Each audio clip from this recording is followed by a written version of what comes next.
So to start with, I wasn't outdoorsy or adventurous at all.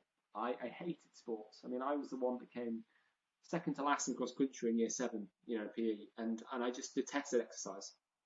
Um, and to answer your question around a pinpoint moment, I think when I had all these challenges, I never felt that I was good enough.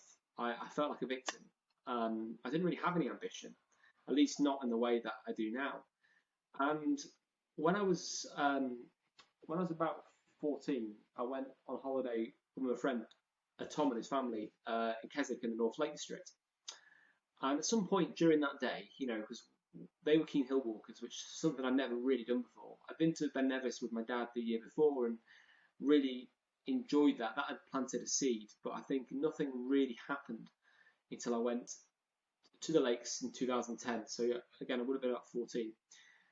And at some point that day, the question just randomly popped into my head: where is Mount Everest?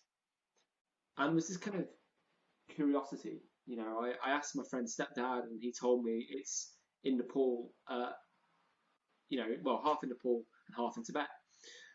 So, being a millennial, I went home, I went on Google and started to kind of research and became obsessed with this mountain in, halfway across the world.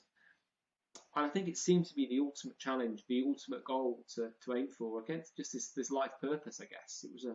It was a direction to a better version of me and a way to prove myself and to prove all these bullies wrong.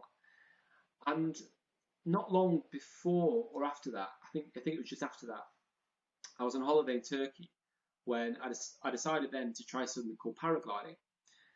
Now, quite an extreme sport, I mean, there's taking a step out of your comfort zone and then there's literally throwing yourself in the deep end and learning to swim, and it was more of the latter.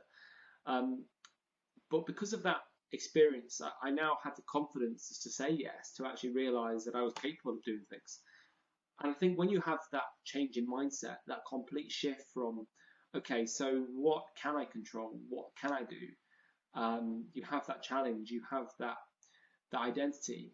Um, I wanted to find what was next. I discovered the outdoors pretty much by chance, and it suddenly became a way of finding some control in a situation which felt out of my control, and it's become my life ever since. And since then I've just been on a journey to essentially try and face life challenges and to find the opportunity.